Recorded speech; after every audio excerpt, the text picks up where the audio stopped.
Well, we're reading this evening from Nehemiah, and we're going to read chapter 4 in its entirety. So if you have a Bible, please turn to Nehemiah chapter 4.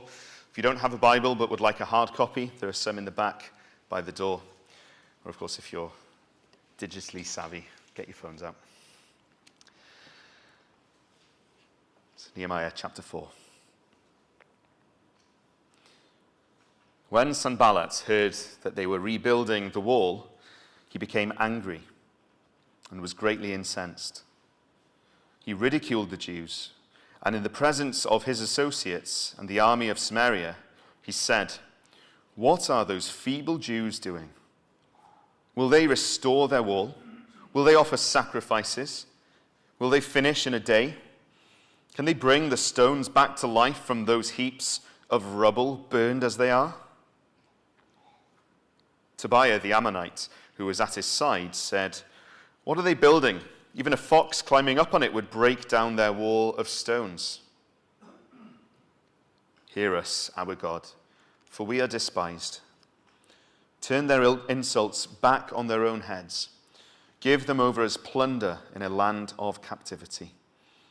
Do not cover up their guilt or blot out their sins from your sight, for they have thrown insults in the face of the builders." So we rebuilt the wall till all of it reached half its height, for the people worked with all their heart. But when Sanballat, Tobiah, the Arabs, the Ammonites, and the people of Ashdod heard that the repairs to Jerusalem's walls had gone ahead and that the gaps were being closed, they were very angry. They all plotted together to come and fight against Jerusalem and stir up trouble against it. But we prayed to our God and posted a guard day and night to meet this threat.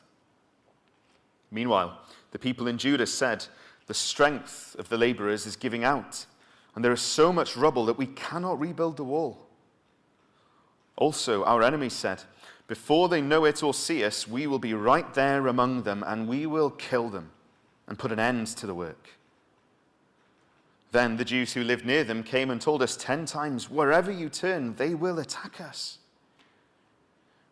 Therefore, I stationed some of the people behind the lowest points of the wall, at the exposed places, posting them by families with their swords, spears, and bows. After I looked things over, I stood up and said to the nobles, the officials, and the rest of the people, "Don't be afraid of them. Remember the Lord, who is great and awesome. And fight for your families, your sons and your daughters, your wives and your homes." When our enemies heard that we were aware of their plot and that God had frustrated it, we all returned to the wall, each to our own work. From that day on, half of my men did the work, while the other half were equipped with spears, shields, bows, and armor. The officers posted themselves behind all the people of Judah who were building the wall. Those who carried materials did their work with one hand and held a weapon in the other. And each of the builders wore his sword at his side as he worked. But the man who sounded the trumpet stayed with me. Then I said to the nobles, the officials, and the rest of the people, "The work is extensive and spread out, and we are widely separated from each other along the wall. Wherever you hear the sound of the trumpet, join us there. Our God will fight for us." So we continued the work with half the men holding spears from the first light of dawn till the stars came out. At that time I also said to the people, "Have every man and his helper stay inside Jerusalem at night, so that they can serve us as guards by night and as workers by day." Neither I, nor my brothers, nor my men, nor the guards with me took off our clothes. Each had his weapon, even when he went for water. We thank God for his word. We'll just pray suddenly before Aaron opens the word for us. Father, we thank you for your precious word, and we pray that as Aaron opens the word this evening, you would speak to us through him. We pray, Lord, that you would edify us, that you would encourage us, that you would correct us and even rebuke us where we need rebuke, Lord. That in all those things you would cause us to become more like our Saviour, Jesus Christ. We pray as your word has its way among us this evening, that we would be transformed from one degree of glory to the next. Holy Spirit, we pray, would you open our hearts and our minds to receive the word this evening, because we recognize, Lord, unless you move in us, we are blind. We have no heart to accept your word, Lord, unless you are at work in that heart. So, Lord, we pray, would you be at work among us this evening for your name's sake. Amen.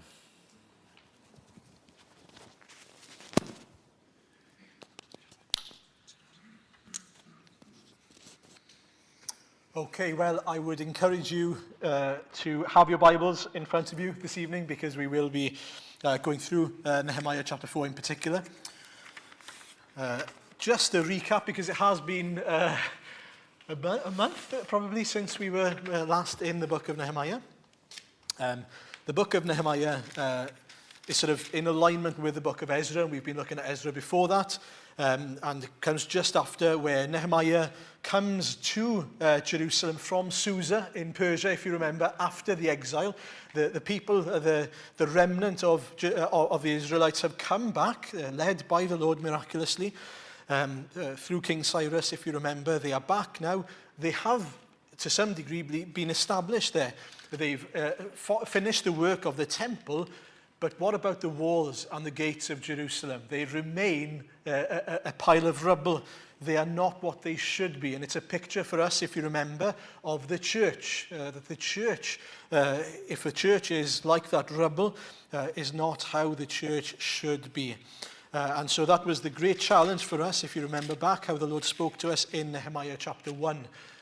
The church ought to be a picture then of what the Lord desires for us, and for us to be in obedience to him, not sort of being lazy or rejecting whatever his commands are. And so in chapter 2, we saw Nehemiah going to Jerusalem, inspecting the walls, and then they all agree that they should be now building the wall. So this is good news. They know their place. They know what they should be doing. However, there is opposition. There's opposition to the building of the walls and the gates of Jerusalem. And the big question is, how do we overcome these obstacles? When things come against us, when people come against us, when the enemy comes against us, what is our response? For us then, when Satan comes and attacks, what do we do? How do we respond? We see a progression of the opposition. So if you look at chapter 2, verse 10, it says that they are disturbed, those from outside of the camp of the Israelites. Then in 2:19, it says that they are mocking and ridiculing. And then by chapter 4, verse 1, they are greatly incensed. And it ultimately leads to them being very angry and plotting an attack. And it's interesting, isn't it? It's sort of a manifestation of Satan's anger. The more we obey the Lord, the more we love the Lord, the more we serve the Lord, the angrier Satan gets. The more the opposition will come. And we see that throughout. So the more they obey, the greater the opposition. Those from outside of the camp sort of get angry and want to attack. And so we see the first attack started in chapter 4, verse 1 here. The first thing that they do is they hurl insults. That's how they attack initially. That's how they come, and they try to spoil the work of rebuilding the walls and gates. And I don't know if you noticed in the reading, but what they do is quite clever. They hurl insults that have an element of truth to them, in particular if you take God out of the equation. And so this is what they say. Take a look at verse 2. It says then that they say, "What are these feeble Jews doing? Will they restore their wall? Will they offer sacrifices? Will they finish in a day? Can they bring their stones back to life from those heaps of rubble burned as they are?" And you see, there's an element of truth in that if you take God out of the equation. They are feeble Jews. They are a people who have been doing sacrifices or making sacrifices, but not obeying God in practical matters. And so there are lots of things that's been said that is true. But of course it's been twisted because they forget. You'll notice that the insult isn't your God feeble? No, it's, aren't you feeble Jews? And what happens is when Satan, in the same way, attacks and hurls insults, what he does is he takes God out of the picture and hurls insults at us as if we have no God, as if we don't belong to the Lord. Because although they are feeble, their God is not feeble. And if their God empowers them, they will. If the Lord desires, they would even finish the work in a day. That's the irony, if the Lord wills it. What we see there then is the work of the evil one, the work of opposition in bringing us down or attempting to bring us down, in insulting us by twisting, and although having an element of truth, it is truth where the Lord and the gospel is taken out of the equation. And then there's another dig at them, if you notice. Can they bring the stones back to life from the rubble? Are they just able to undo the damage that was done? All that rubble that was there as a reminder of their weakness in the first place. The rubble is there because of them, because of their disobedience. Can they just undo that? And then you have Tobiah chiming in. He's one of those people who's kind of in the background, trying to look cool and trying to add insults on, trying to fuel the fire. And he says then, well, a fox, if it climbed on the wall, would cause it to break down even. In other words, not only are you sort of lazy and you haven't done what the Lord has told you to do, but you're useless as well. Even if you did build a wall, it wouldn't stand up. Again, there's an element of truth. And yet it doesn't take into account the fact that their God is with them and for them. And if the Lord has called them, he will equip them. And so when we face opposition, it's worth noting that is Satan's scheme, his plans, is to try to make a dig at us or hurl insult at us that take the Lord out of the equation and make us feel like we should feel if we don't know the Lord, if we are not safe in the Lord. But that is not the case for us. We have a God. What should our defense be then? How do we respond? Well, look at how Nehemiah responds in verse 4. It's interesting. It doesn't even say in the passage, and Nehemiah turned to the Lord and prayed. He just gives us the prayer. I love that. It's wonderful. Hear us, our God, for we are despised. Turn their insults back on their own heads. In other words, he brings it to the Lord. He takes it straight to the Lord. He doesn't even answer them. Do you notice? He takes it to the Lord. Prayer is should always be our first response to opposition. Always, without doubt. Lord, I bring it to you. I come before you. I submit to you and ask you to deal with this. It's too much for us. And for us, obviously, it's not Sanballat, it's not Tobiah. It is the evil one and his spiritual forces that we come up against. And we need to come to the Lord and say, Lord, you bring that evil down against them. But the second thing they do, and this is very, very important, is verse 6. So we rebuilt the wall till all of it reached half its height, for the people worked with all their heart. Do you know the greatest temptation for us when opposition comes is that we say, we'll have to pause now. Do you remember what happened in Ezra in the first place when opposition came? They stopped building. And so sometimes and oftentimes that's the temptation for us. When opposition comes, we stop. We stop the work. We stop doing what we should be doing. And although it is good to be seeking the Lord in prayer, we seem to think, we can stop, we can just pray now and we'll wait until the Lord answers our prayers and then we'll keep on building again. But actually, the principle here is, no, the Lord knows what he's doing. The Lord has that in mind. He knows how to deal with that. As far as we're concerned, we've been called to build the wall. We've been called to serve the Lord in this manner. And so we're going to build. And so we keep on building. And that's exactly what happens here then. And so you might think to yourself, well, as they keep on building, they keep on being faithful to the Lord, surely what's going to happen is the Lord will deal with the enemies and then they'll have a nice kind of clear path to finish the wall and the gates. Wrong. what's the next thing that happens? Look at verse 7. Now they get very angry. There's another attack. There's now a plot to physically attack them. And they want to stir up trouble. In fact, it increases then. The opposition increases. Now, we might think sometimes that we know what the Lord will do next. We might think that we understand the Lord's ways. That if we come and pray, then he'll do what we think is the right thing to do, which is take away Sanballat. But actually, what the Lord does here, in his perfect will, is he allows Sanballat and his pals to increase the threat, increase the opposition. How amazing is that?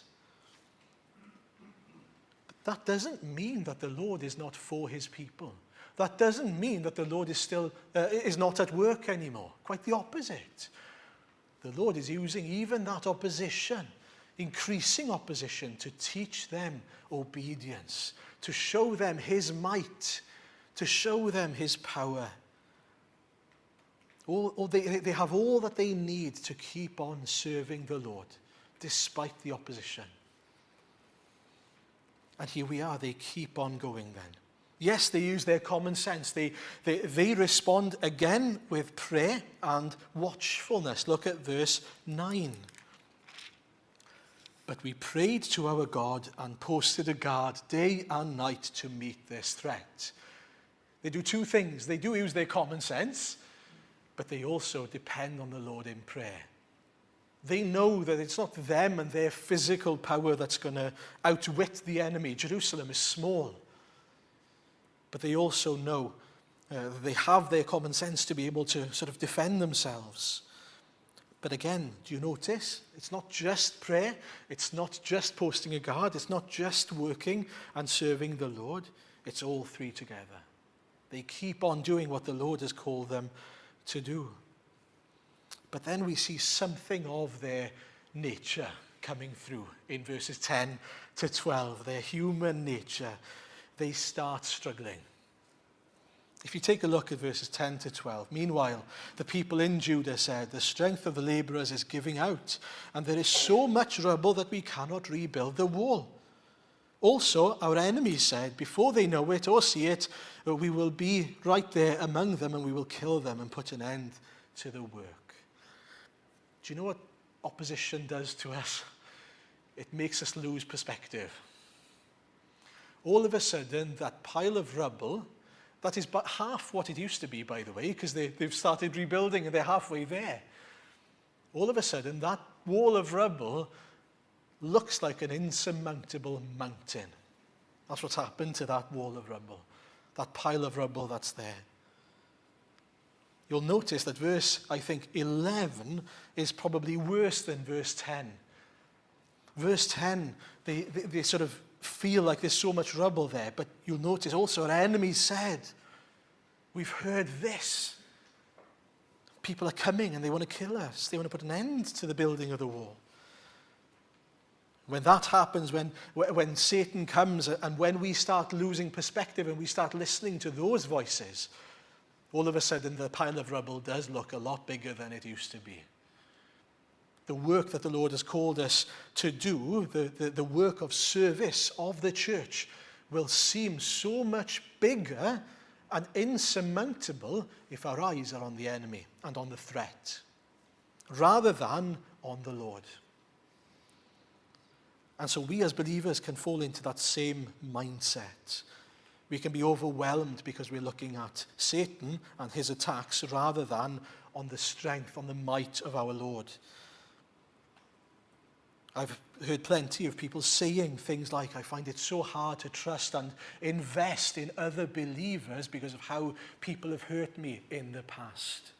They're looking at the work of Satan rather than the might of the Lord. I can't keep on evangelizing to people because they keep on rejecting me. Whose eyes? Who are we looking at? Where are our eyes pointed? And so the answer comes, and Nehemiah gives it to us. Look at verses 13 to 15. He stationed some of the people behind the lowest points of the wall and so on and so forth. But then he brings everyone together and said to the rest of the people, don't be afraid of them. Remember the Lord, who is great and awesome, and fight for your families, your sons and your daughters and your wives and your homes. Don't be afraid of them. Remember the Lord. Keep your eyes on the Lord, who is great and awesome. Why are you concerned about them? Have you forgotten who your God is? Have you forgotten how mighty he is? Have you forgotten what he's just done in the last few hundred years of your history?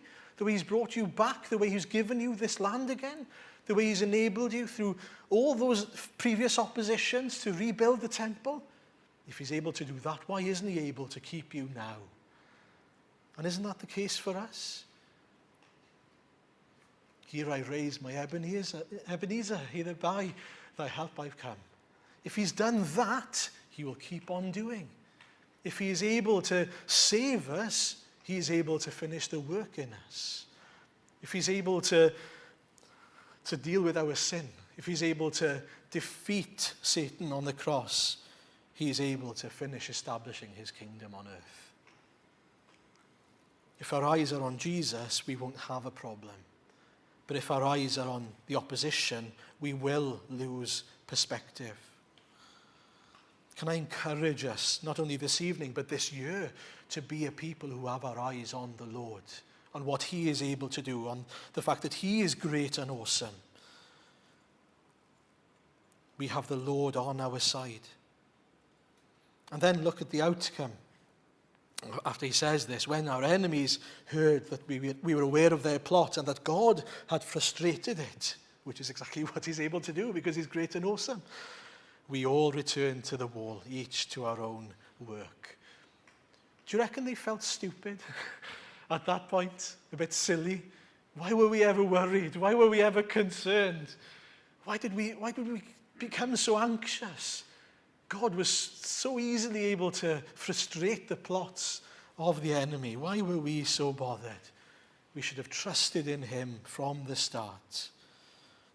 Isn't it wonderful to know that whatever schemes Satan has, we have a God who knows them and who will overcome them and will frustrate his plots?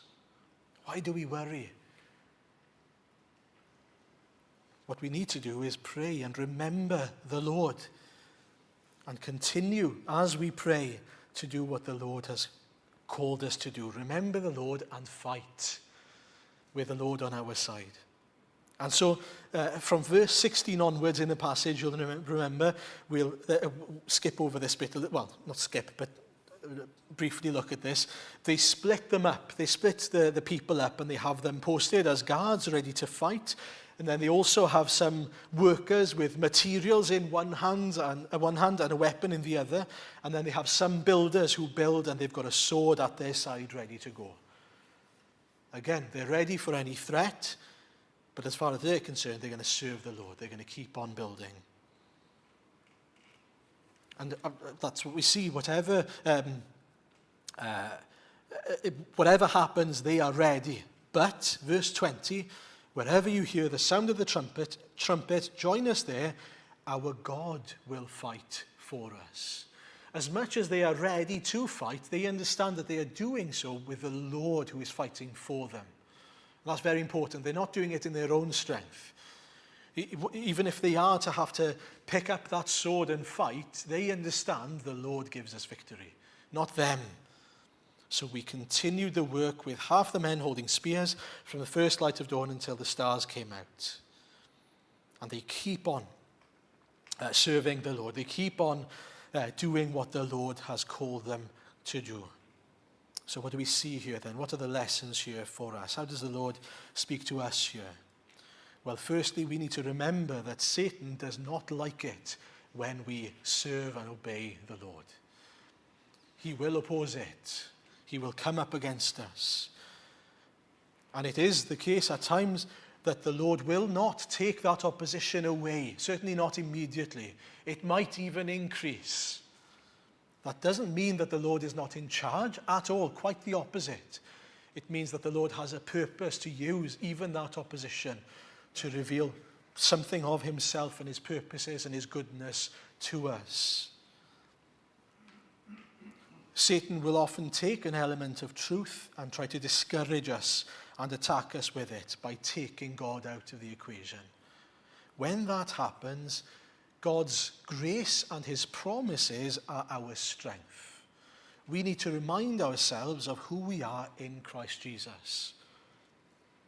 And so when Satan comes and tells us, I'm sure we've all had this little voice in our heads, who are you to call yourself a Christian, to be thinking that you can do this and do that and serve the Lord in such a way, or whatever it might be? You're a nobody. Well, without Christ, yes, I am a nobody, but with Christ, I am a somebody by grace. I am someone who has been chosen as a vessel, a jar of clay that has a treasure in it. I have a purpose. I am forgiven. I am restored. I am empowered by his Holy Spirit. And I need to remind myself of God's work in me, God's promises to me when those things happen. Very important that we remind ourselves of what the Lord has to say. And prayer comes in there, doesn't it? Because when we pray and when we praise the Lord for who he is to us, we are also reminded of what he's done for us. Have you ever found yourself in a position where you're praying to the Lord and you're reminding yourself and praising the Lord for who he is, and it just amazes you as you're doing it? Isn't that quite amazing that the Lord has done this for me? Or strikes you as you're saying the words? We need to be reminded then. We need to have our eyes on Christ. Remember that Satan is also relentless. He's not one to give up. He can't come after. Do you remember we looked at Revelation not that long ago? His fight against the Lord Jesus is over. He cannot win. He cannot fight against Christ anymore. So what's he doing? He's coming after the bride, the church. And so until the Lord returns, he will come after the church.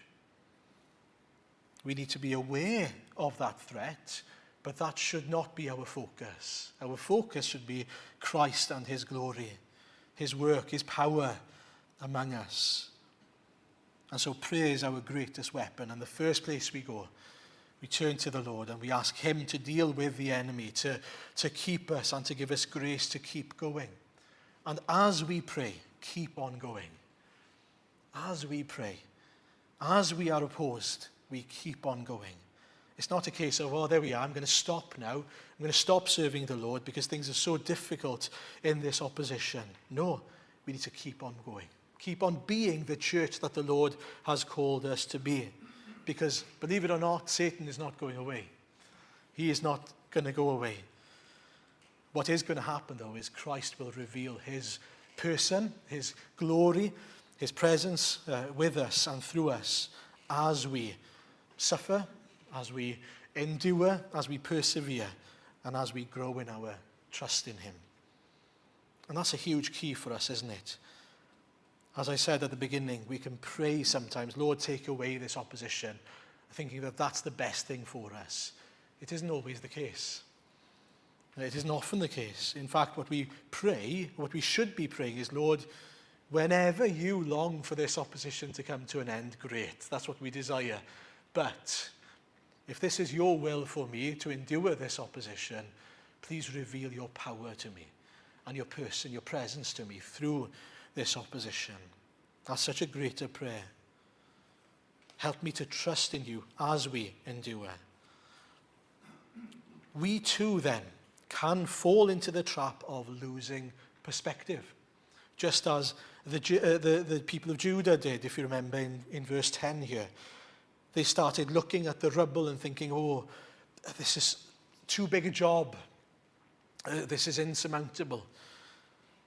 One commentator made a great point. At the time, that piece of rubble that was there was a comfort blanket for them, because as long as there was a bit of rubble by where the walls and the gates should be, it actually gave them a bit of a defense. It was harder for someone to attack them and have to go over that rubble than if it was cleared and if it was an easy sort of way in. And so, in a sense, they were potentially thinking to themselves, well, at least we have this rubble here. At least we have some form of protection. It's better than nothing. I wonder if we can sometimes fall into the trap of thinking like that when it comes to the church. Well, at least we have something. Something is better than nothing. That's not the point, though, is it? The Lord has called them to build these walls and gates, to rebuild the people, the walls of Jerusalem, so that they are the people that the Lord have called them to be. In the same way, then, we are called to be the church, not that we want to be, but that the Lord has called us to be. And sometimes we can fall into the trap of thinking, well, there's so much rubble there, there's so much to be undone, there's so much, work to be done, it's too hard. No, the Lord has called us, and if he's called us, he will equip us. And despite the opposition, he will succeed in his plans. He is the one who will fight for us. Remember that, verse 20. We shouldn't be satisfied if our church looks like spiritual rubble, if the Lord desires for it to be a Jerusalem. And lastly, we need to arm ourselves in the battle against the evil one. We have been given tools, just as they were given tools to be able to fight. I'm sure you know the passage, but in Ephesians chapter 6, verses 10 onwards, Paul says, "Be strong in the Lord and in his mighty power. Put on the full armor of God so that you can take your stand against the devil's schemes. For our struggle is not against flesh and blood, but against the rulers, against the authorities, against the powers of this dark world, and against the spiritual forces of evil in the heavenly realms. Therefore, put on the full armor of God, so that when the day of evil comes, you may be able to stand your ground. And after you have done everything, to stand. Stand firm then, with a belt of truth buckled around your waist, with a breastplate of righteousness in place, and with your feet fitted with the readiness that comes from the gospel of peace. In addition to all this, take up the shield of faith, which you can extinguish all the flaming arrows of the evil one. Take the helmet of salvation and the sword of the Spirit, which is the word of God, and pray in the Spirit on all occasions with all kinds of prayers and requests. With this in mind, be alert and always keep on praying for all the Lord's people. Pray also for me, that whenever I speak, words may be given me, so that I will fearlessly make known the mystery of the gospel, for which I am an ambassador in chains. Pray that I may declare it fearlessly as I should." Do you notice there? He says, we've been given the tools. The question is, are we going to put them on and use them or not? So if you can imagine, you've got a wardrobe, a spiritual wardrobe, full of everything that we need to oppose Satan. They include things like prayer and the faith that we have in the Lord Jesus and our readiness to preach the gospel. That's interesting, isn't it? That is a weapon against Satan. Think of that. And so the question isn't so much, what are we going to do? The question is, are we going to put them on? Are we going to use them? It requires active obedience. It requires us to do something about it. You have the tools, will you use them? Can you imagine a carpenter? He's looking at, he's in his workshop, he's got all the tools around him, there's a block of wood right in front of him on the desk, and someone comes in and says, "Oh, can you please make a table for me?" He's been given all the tools, he's been told how to use them, and he goes, "But I don't know where to start." Well, yes, you do. You've been given the tools, and you've been told how to use them. The question is, will you use them or not? The Lord isn't asking us to do something that we cannot do. What he's asking of us is to use the things that he has enabled us to use, given us to use. So will we pray? Will we put on faith, the righteousness of Christ? Will we lean on our salvation? Will we take hold and stand firm in the truth? Will we rely on the Spirit? Do we have the readiness to preach the gospel? Do we pray for all things on all occasions for all people? This is where we can so often be these discouraged people in chapter 4, verse 10. It seems so hard, it's insurmountable. But we need to remember the Lord has given us all the things that we need through his strength, of course, through the strength of the Spirit, to be able to stand firm. Will we use them? Now, time has beaten me really, so I'm not going to look at chapter 5 this evening. The plan was to look at chapter 5 as well. The only thing I will say, I'll give a brief overview and we'll come back to it next week. So take a look at chapter 5 in the week to come so that you're ready for next Sunday. But there's a simple issue going on. There are nobles and leaders who are mistreating other Jews. They are taking advantage of other people. They're enslaving their own children. They're putting financial pressure on others, causing them to mortgage their fields and all sorts of things. And Nehemiah is angry and he approaches them and he confronts them with the sin that's within the camp. So not only was there opposition from outside of the camp, there was an issue within the camp of Jerusalem as well. But the Lord gives grace. The Lord gives grace to them. And they deal with the problem, as we'll see next week. But what I really wanted just to encourage us with was at the end what it says about Nehemiah. It's a wonderful, just a wonderful sort of picture of the Lord Jesus to us. Nehemiah at the end is a governor. Look at verses 14 onwards. He sort of is given this sort of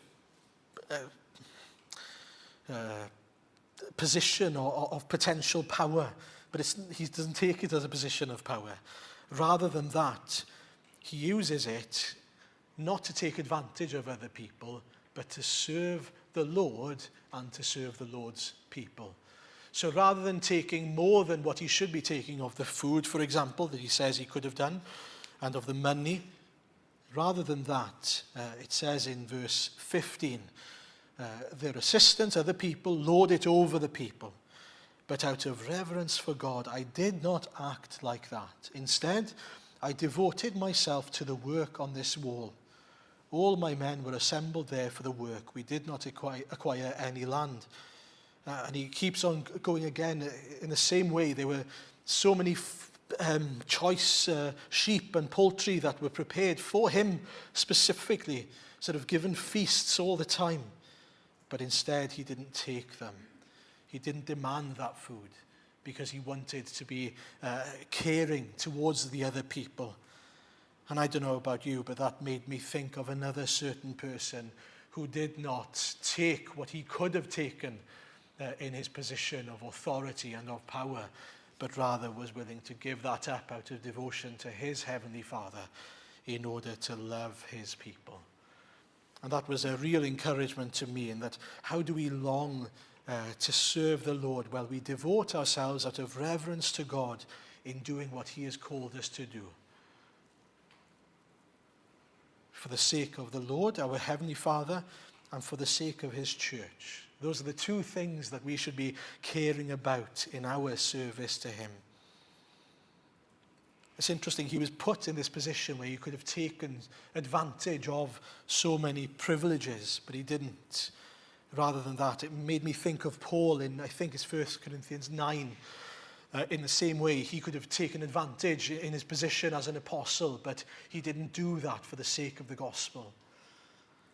There are times where we could enjoy privileges, but rather than that, we can enjoy reverence to the Lord and serving the Lord in all that we do. So be a people like Nehemiah, not taking advantage of our privileges, but rather setting them aside for the sake of the gospel, devoting ourselves to the Lord. But also, as Nehemiah says, when opposition comes, do not be afraid of them. Remember the Lord, who is great and awesome, and fight. Serve the Lord. Continue to serve the Lord in 2025, knowing he is in charge, knowing he will fight for us. He is sovereign over all, and he knows what he's doing. Do you know, we look at Carmarthen today, you look at the church today, and you might think, what's going on? What could the Lord possibly be doing here? But he knows what he's doing. The question is, will we trust in him and keep on serving him, whatever comes? We pray for grace, we pray for strength, and for our eyes to be fixed on Jesus, to enable us to do what he's called us to do. Praising him that he's given us all the weapons to do so in Christ Jesus. Amen.